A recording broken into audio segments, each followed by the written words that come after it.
किसी भी क्षेत्रों में आगे बढ़ने से पहले या फिर किसी काम को करने से पहले एक बार उस क्षेत्र, उस काम के ऊपर सोच विचार कर लिया जाए, मंथन कर लिया जाए, फिर उसके पश्चात निर्णय लिया जाए कि इसको किया जाए या फिर नहीं। इसको करने से, इस काम को करने से, इस क्षेत्रों में प्रवेश करने से क्या लाभ हैं और क्या हानि है? क्या इनको करने से कोई आगे दिक्कत भी है, संकट भी आने वाले हैं? अगर ऐसा कोई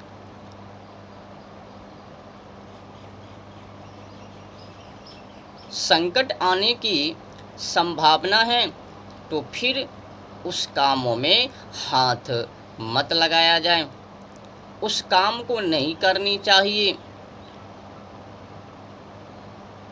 जिससे कि जिस काम को करने से आगे चलकर हानि पहुँचे, हानि हो, क्षति हो, संकट आवे। मैं आप लोगों से यही विनती करता हूँ, प्रार्थना करता हूँ कि किसी भी क्षेत्रों में या फिर किसी भी कार्य को करने से पहले एक बार उस काम के ऊपर, उस क्षेत्र के ऊपर मंथन अवश्य कर लिया जाए, क्योंकि बिना सोचे विचारे आगे बढ़ जाना, किसी भी कामों में हाथ को लगा देना, इस सबसे बड़ी गलती है, भूल है, जो कि इस भूल का अज्ञानतापूर्वक किया गया व्यवहार और इस भूल का, इस अज्ञानता का सबसे बड़ी दंड जीते जी छटपटाना पड़ता है। और इसमें एक और दुर्भाग्य है कि मानव का सबसे बड़ी शत्रु अज्ञानता ही है। और आत्मा कह लो या अज्ञानता कर लो, मूर्ख कह लो, ये शत्रु हैं। और इसमें जो सबसे बड़ी चर्चा की बात है, अगर मानव आत्मा से प्रेम करता है, आत्मा से लगाव रखता है, तो फिर आत्मा सबसे बड़ी मित्र है। आत्मा ही शत्रु है, आत्मा ही मित्र है। इसीलिए मानव को चाहिए कि इस सांसारिक किसी भी वस्तु में हाथ लगाए बिना ये आत्मा से लगाव रखे, आत्मा को कभी छोड़े नहीं, आत्मा से कभी दूर ना होए। अगर आत्मा से दूर हो गए तो पूरी जीवन जिंदगी की कहानी खत्म, समाप्त हो जाता है। आत्मा ही मित्र है और आत्मा ही शत्रु है।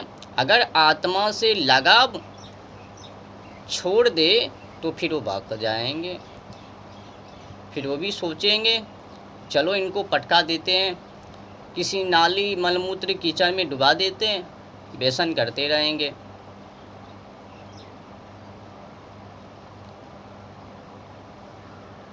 इसमें एक और विशेष सूचना मैं आप लोगों को दे देता हूँ और इस बातों को स्मरण भी करना, याद भी रखना और हो सके तो अपनी चरित्रों में भी ग्रहण करना। जिस बूढ़े के अंदर मानवता पात्र गुण नहीं है, जिस बूढ़े के अंदर पवित्रता नहीं है, सत नहीं हैं वो बूढ़े नहीं, वो राक्षस हैं। जिस सभा में सत की बातें ना हो वो सभा नहीं, वो दुष्ट का सभा है, राक्षस का सभा है, अत्याचारी का सभा है।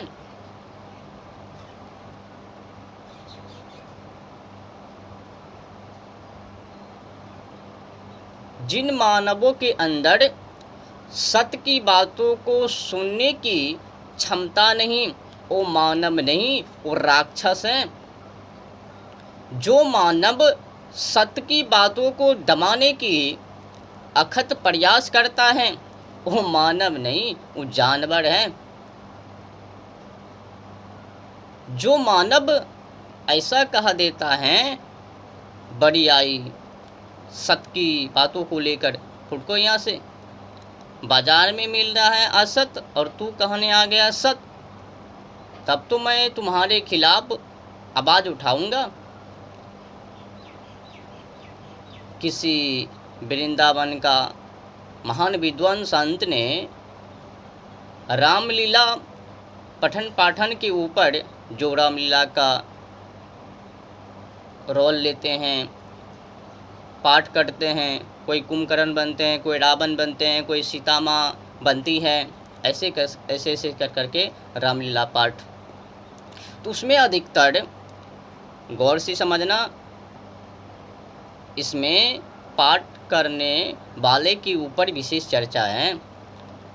तो वो जो पाठ करने वाले होते हैं ना, जो सीता माँ बनती हैं, जो कुंभकर्ण, राक्षस, रावण इत्यादि इत्यादि दल जो बनते हैं, उसमें अधिकतर मांस, अंडे, बकरी, जलवायु और ओजोन परत की क्षतिग्रस्त करने वाले ये सब शामिल होते हैं। तो इसी बात को लेकर वृंदावन के महान संतों ने कि बोला, अगर तुमको बनना ही है तो फिर सात्विक बनो ना, सात्विक बनकर पाठ करो तो मज़ा आएंगे।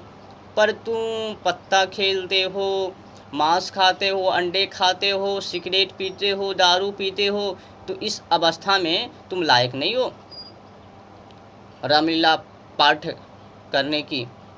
अगर तुमको करना है तो फिर सात्विक जीवन को जियो। तो इसी बात को लेकर ये जो छोटी छोटी टुकड़ियां हैं कथाकथित, उनके खिलाफ कर दिया। अरे ये तो व्यास गद्दी से अनर्थ बोल दिया, इनको बोलने की कोई ज़रूरत नहीं है। इसे क्या साफ हो गया कि ये जो छोटी छोटी टुकड़ियां हैं उनके सत्य की बातों को दबाने की ये क्षमता कर रही है। इनका मतलब है कि ये छोटी छोटी जो टुकड़ियां हैं सब गलत हैं। और जो बोला उस प्रसिद्ध कथित ने जो बोला कि ऐसे लोगों को रामलीला पाठ नहीं करनी चाहिए जो मांस, शराब, अंडे, बकरी, जलवायु और ओजोन परत की क्षतिग्रस्त करता है। ऐसे मानव रामलीला का पाठ करने योग्य नहीं है, इनको नहीं करनी चाहिए। अगर करने के लिए चाहते हैं तो फिर इनको अपनी जीवन को सात्विक करनी चाहिए, तब करो जाके, कोई माना नहीं है। पर इसी बात को लेकर जो छोटी छोटी टुकड़ियां हैं, पंचायत, महापंचायत सभा कर दिया उनके खिलाफ। ऐसे भी होता है भाई साहब। मतलब वो अगर गंदी काम करे भगवान के नाम पर, इसमें एक बात और साफ हो गया है, सिद्ध हो गया है कि ये छोटी छोटी टुकड़ियां जो महापंचायत करने वाले हैं, ये लोग राक्षसों को साथ देते हैं। भगवान के नाम पर लूट कर खाने वाले, धर्म के नाम पर लूट कर खाने वाले, भारतीय संस्कृति को तोड़ने वाले ऐसे लोगों को ये छोटी छोटी टुकड़ियां कथाकथित साथ देते हैं। इससे साफ हो गया। तो उसी बात को लेकर मैं भी समझा रहा हूँ, विशेष करके कि जिस सभा में सत्य की चर्चा ना हो, सत्य की बातों ना हो, वो सभा नहीं, वो राक्षस का सभा है, अत्याचार का सभा है, वो दुराचारी का सभा है, वो अज्ञानता की सभा है। जिस सभा में सत्य की बातों का चर्चा ना हो, जिस मानव के अंदर मानवता का पात्र ना हो, गुण ना हो, सत्य ना हो, धर्म नाम का कोई चीज ना हो, वो मानव नहीं, वो जानवर हैं। किसी एक को जीतने के लिए सत्य या असत, सत्य को जीतने के लिए असत, असत को जीतने के लिए सत्य। ऐसा थोड़ी है कि असत को असत से जीत लिया, असत को सत्य से जीत लिया, ऐसे नहीं होगा। असत्य को जीतने के लिए सत्य चाहिए, सत्य को हराने के लिए असत, झूठ को हराने के लिए सच्चाई, सच्चाई को हराने के लिए झूठ। ऐसा कभी आपने देखा कि असत को असत से जीत लिया, झूठ को झूठ से जीत लिया, व्यसन को व्यसन से जीत लिया, बुराई को बुराई से जीत लिया, कपट को कपट से जीत लिया, छल को छल से जीत लिया, कीचड़ को कीचड़ से जीत लिया, बदबू को बदबू से जीत लिया, मलमूत्र को मलमूत्र से जीत लिया, दुराचारी को दुराचारी से जीत लिया, अधर्म को अधर्म से जीत लिया। ऐसा आपने कभी देखा? नहीं ना, ऐसा हो ही नहीं सकता है।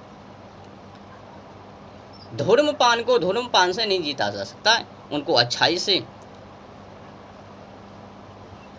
समझ में आ रही है?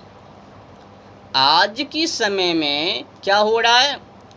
असत्य की चर्चा खूब है, किसी संतों ने सत्य बोल दिया, दुराचारी के खिलाफ बोल दिया, तो अब ये छोटी छोटी टुकड़ियां कहने लग जाएगी, अरे उस महाराज जी ने व्यास गद्दी पर से दुष्प्रचार कर दिया, उनके खिलाफ आवाज़ उठानी चाहिए, उनको नीचे उतरवानी चाहिए, वो व्यास गद्दी लायक नहीं है क्योंकि उसने झूठ के खिलाफ बोला, उसने अत्याचारी के खिलाफ बोला। अच्छा, इसमें क्या है? क्या उस महाराज जी ने, संतों ने जो बोला, क्या वो व्यास गद्दी लायक नहीं है? या फिर ये जो पाखंडी बोल रहा है, छोटी छोटी टुकड़ियाँ कथा कथित, ये गलत बोल रहा है? गलत तो ये छोटी छोटी टुकड़ियाँ बोल रहा है। उस महाराज जी ने जो बोला, प्रसिद्ध उस महाराज जी ने जो बोला, वो सत्य बोला। जो पाखंड है, पाखंड को दबाना ही चाहिए, पाखंड के खिलाफ बोलना ही चाहिए। अगर सत्य की बातों को नीचा करके दिखाएंगे तो फिर मानवता का पात्र कहाँ, मानवता का गुण कहाँ? जो कोई भी हो, कथा कथित हो या फिर कोई राक्षस, शुक्राचार्य, सबके खिलाफ बोलनी चाहिए। सत्य बोलने की क्षमता होनी चाहिए। आज तो यही हो रहा है, सत्य कोई नहीं बोलता। अगर बोलता, अत्याचारी के खिलाफ बोलता, दुराचारी के खिलाफ बोलता, तो ये फिर विदेशी कंपनी अपने देशों में नहीं आता। ये जो विदेशी कंपनी आकर भारतीय संस्कृति को दबाने के लिए अनेक सारे विचित्र सी वस्तु बना कर बेच रहे हैं। कोई कंडोम का बिजनेस कर रहे हैं, मलेशिया, फ्रांस, अमेरिका, जापान, हिच्चा फिच्चा नाम का विदेशी कंपनी अपने देशों में आकर कई 20 ऐसे कंपनी हैं जो कि यही धंधा कर रहे हैं, कंडोम बेच रहे हैं, कंडोम, और प्रचार कर दिए कि ये देखो, ये एड्स का बहाना है और शरीर सेफ्टी की बात है, और इनको प्रयोग करके, इस्तेमाल करके वो सब गंदी गंदी काम सिखाने की, कुछ तो सिखा दिया, कुछ एड्स के बहाने। और यहाँ का जो महिलाएं हैं, पुरुष हैं, वो अमेरिका जाके, जापान जाके, मलेशिया जाके, एशिया जाके, और क्या कहता है, फ्रांस जाके, वहाँ से प्रसिद्ध डॉक्टर बन के आती हैं, फिर अपने देश में प्रचार करते हैं, और उनको जो मानने वाले हैं उस तरीक़ों से काम करते हैं और अपनी बिरिया को क्षतिग्रस्त कर लेते हैं, अंदर से खोखले बन जाते हैं, मलमूत्र में मिल जाते हैं। फिर वो कह रही है कि हम अमेरिका से बिलोंग कर रही हूँ, फ्रांस से बिलोंग कर रही हूँ, एशिया से बिलोंग कर रही हूँ, वहाँ से मैं डॉक्टरनी बन के आई हूँ, और मैं तुम लोगों को सेफ्टी की बात कर रहा हूँ।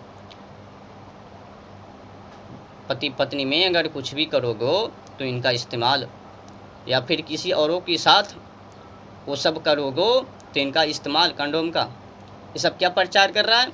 तो भारतीय संस्कृति को दमन करने के लिए जिस कंपनी ने अपने देशों में आकर बिजनेस शुरू किया, व्यापार शुरू किया, उनका सपोर्ट अपने ही देश के वासी। तो संस्कृति को नष्ट करने के लिए वो 20 कंपनी तुले हुए हैं। वो अपनी संस्कृति को प्रचार करने के लिए और भारतीय संस्कृति को दमन करने के लिए वो विदेशी कंपनी ये कॉन्डोम का बिजनेस अपने देशों में आकर शुरू किया और अपने देशवासी अज्ञानता पूर्वक बिना सोचे समझे बिरिया के बारे में एक भी चर्चा नहीं किया, बस उनके बातों पर यकीन कर लिया। सेफ्टी लेवल की बात है, एड्स की बहाना है और उसने जो बोला सही बोला, पर बिरिया क्षतिग्रस्त के बारे में एक ही बार भी नहीं सोचा। पति धर्म पत्नी धर्म के बारे में, भाई बहन धर्म के बारे में एक बार भी नहीं सोचा कि भाई भारत में मानवता चलती है, संस्कृति चलती है, यहाँ पर कोई राक्षस की संस्कृति नहीं चलती है। तुम अपने कॉन्डोम का जो बिजनेस है लेके भागो भारत से। ऐसा नहीं हुआ। क्यों नहीं हुआ? क्योंकि अपने देशों में दुष्ट प्रचार होता है, पाखंड की सपोर्ट अधिक होता है, सत्य की सपोर्ट कम, 0.1%।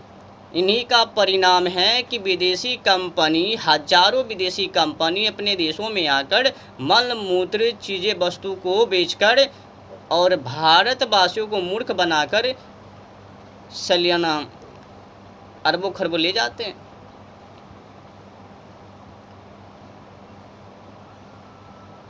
अपने देशवासी को मल मूत्रों के पीछे लगा देते हैं, ऐसी जगहों पर लाकर खड़ा कर देते हैं कि ताकि वो लोग सोचने तक भी विवश हो जाएं। जब तक वो सोचेंगे तब तक के लिए उनका शरीर मर जाएंगे, रोगों से ग्रस्त हो जाएंगे, फिर जाएंगे विदेशी कंपनी डॉक्टर के पास, सुई देंगे, गोटी देंगे, दवाई देंगे, फिर कहेंगे जाओ घर। 3, 4, 5, 1 साल के लिए अब तुमको दवाई लेना पड़ेगा। तो उस सब अपनी काम को करने के लिए ये सब बिजनेस किया ताकि ये लोग मनग्रस्त हो जाएं, रोगी ग्रस्त हो जाएं, शरीर से हीन हो जाए, मानवता इन लोगों का ख़त्म हो जाए, भारत देशवासी भारतीय संस्कृति से दूर हो जाए और हमारे संस्कृति से लिपक जाए, चिपक जाए। ऐसा करने के लिए वो विदेशी कंपनी ने कॉन्डोम का इस्तेमाल, प्रचार भी गजब किया। पति पत्नी में कुछ भी करो, औरों के साथ कुछ भी करो, परंतु हाँ कॉन्डोम का इस्तेमाल ज़रूर करो। वो एक कभी नहीं बताता कि पति पत्नी में संयम के साथ अपनी जीवन जिंदगी को जियो, पति धर्म पत्नी धर्म को निभाओ, आत्मबल से पति पत्नी में अपने रिश्ते को निभाओ वफादारी के साथ। वो ये नहीं बताता कि तुम लोग मानव हो, कोई जानवर नहीं कि सेक्स पे सेक्स तुले रहोगे। ऐसे तो उनको बिजनेस करना है, व्यापार करना है, तो उल्लू बना दिया इन लोगों को। तुम हमारा उपभोक्ता बनो, मूर्ख बन के, पहले मूर्ख बनो, तुम लोगों को पहले मूर्ख बनाना है, तो विदेशी कंपनी ने मूर्ख बना दिया एड्स के बहाने से कि कुछ भी करो, ये करो, मतलब सत मार्गों से हटाकर असत मार्ग पर लाकर खड़ा कर दिया। अब जो मानव असत के मार्ग पर हैं वो क्या करेंगे?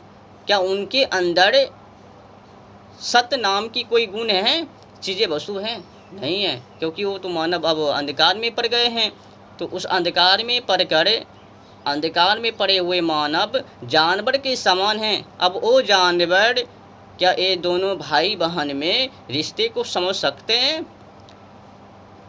अब जो अमानव जानवर बन गए हैं वो मानव ओ भाई बहन के रिश्ते को उठाकर सीधे पार्किंग ले जाएंगे।